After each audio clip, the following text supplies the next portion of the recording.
was sitting quietly in Auntie Amina's kitchen while she cooked lunch. Her children were laughing and talking around her. "Ummi, go and bring me the tomatoes," she said.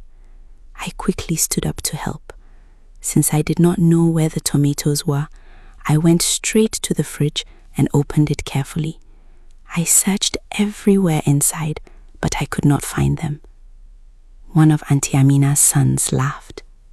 "No, Ummi, that's not where the tomatoes are," he said.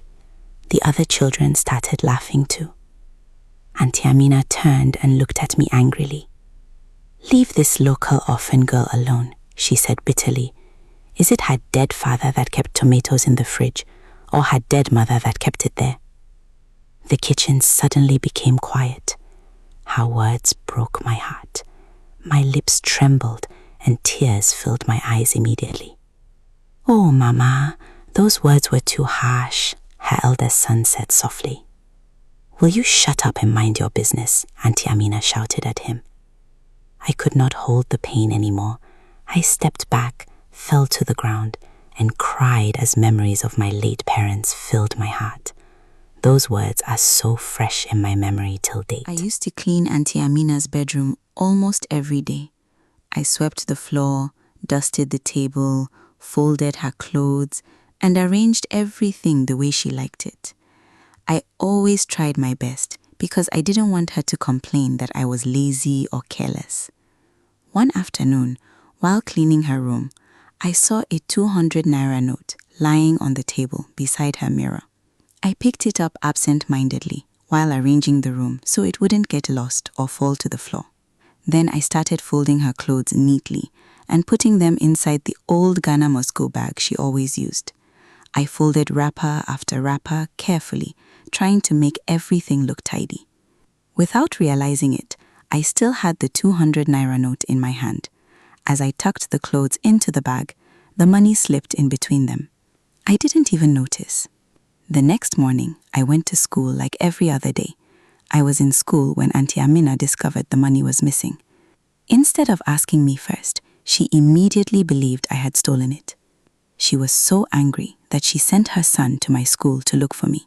When he found me, he came straight to me with anger in his eyes. "My mother said by the time you come home today, she will beat you to death if you don't return her money," he told me. My heart dropped immediately. "I didn't steal any money," I kept saying. "I swear I didn't take it." But he wouldn't listen to me. That whole day in school, I couldn't concentrate. I was scared to go home, but I had nowhere else to go. As soon as I entered the house that evening, Auntie Amina didn't even allow me to explain myself. She started beating me immediately. She beat me so badly that day that I truly thought I was going to die. I cried, begged, and tried to explain that I didn't steal her money, but she wouldn't listen. I can still remember the pain. Every slap, every blow. She used the old whip with 3 strong strands made of dried cowskin, dorina. Every scream. I remember feeling helpless, terrified, and broken. It was the beating of my life. By the time she stopped, my whole body was shaking. Then, after beating me almost to death, she finally decided to listen to what I had been trying to say from the beginning. I explained how I cleaned her room, folded her clothes, and packed them into the Ghana Moscow bag. She opened the bag, and there it was. The 200 naira note was inside the clothes the entire time. I didn't steal anything, but by then it was too late. The money had been found, but something inside me had already been destroyed. The pain left bruises on my body, but the fear and trauma stayed much longer. The evening wind carried dust through the narrow streets of the city as Ummi sat quietly outside the small house, her hands wrapped around a cup of cold tea she had long forgotten to drink. The power had gone out again, and the only light came from a flickering lantern beside her. Across from her sat an old neighbor who had asked gently, "Ummi, how did you survive all those years?" For a long moment, Ummi said nothing. Then she smiled sadly. "You know," she began softly, "people look at me today and think I am strong because life was kind to me. But life was never kind. I just learned how to survive it." She looked into the darkness ahead. I was still very young when I went to live with Auntie Amina in the city. At first, I thought things would become better for me there. Her husband was a very good man. Everybody loved him. He was calm, gentle, generous, the kind of man who could not eat comfortably if people around him were hungry. A faint smile crossed her face. He treated me like his own child. He enrolled me alongside his children in a private school because he said I was brilliant. He used to tell people, "This girl will become somebody great one day." Her voice trembled slightly. But Auntie Amina, she paused. She was feared by almost everybody. She was harsh, very harsh. She shouted constantly, beat people for little mistakes, insulted workers, neighbors. Even her own husband was not spared. Sometimes she would throw plates or scream through the entire night after drinking. Ummi sighed deeply. They both drank heavily together, every evening, alcohol. But while her husband became quieter when he drank, Auntie Amina became more aggressive. The alcohol changed her completely. She owned a beer parlour and restaurant, and after school every day I worked there until late at night, washing plates, serving customers, cleaning tables.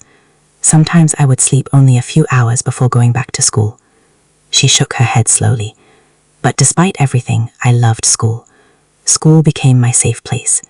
A soft laugh escaped her lips. My teachers loved me so much. I topped my class almost every term. Even after Auntie Amina later removed me from the private school and sent me to a government school, I still came first. I studied hard because deep down I knew education was the only thing nobody could take away from me. Her eyes dimmed as memories returned. Then came the first religious crisis in 2001. The city changed overnight.